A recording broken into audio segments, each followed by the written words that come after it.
عنه وأن يعافيه من كل سوء، ولكن ينبغي أن يؤخذ على أيدي الذين فعلوا يعني والذين قتلوا والذين جرحوا والذين أثاروا الفتنة.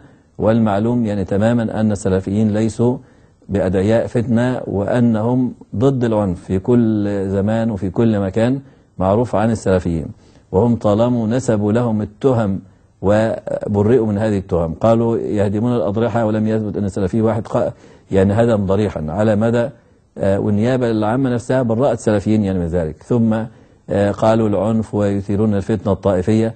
والنصارى الآن يعني في الأسكندرية يعني يتعدون على الأخوات الملتزمات المحجبات، وضربوا يعني أخت يعني وتعرضوا لبعض الأخوات المحجبات ويقولوا أين السلفيين، وكسروا زجاج يعني التلفزيون والإذاعة والتلفزيون. ولكن يعني من يجرؤ أن يتكلم ضدهم، وكأن مصر دولة المضطهدون فيها 95% مضطهدون. ما فيش دولة في العالم الأكثرية مضطهدة والأقلية هي التي تأخذ يعني حقها وزيادة. المساجد لا يجرؤ يعني أحد أن يغلق مسجدا، والكنائس مغلقة على ما فيها من أسيرات وعلى ما فيها من أسلحة.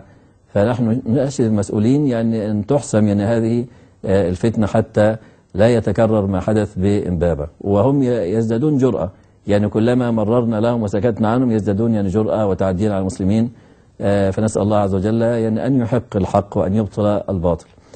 أعود فأتكلم عن ثمرات الإيمان، فأقول بأن أهل الإيمان مبشرون بكل خير في الدنيا والآخرة. فمن مبشراتهم يوم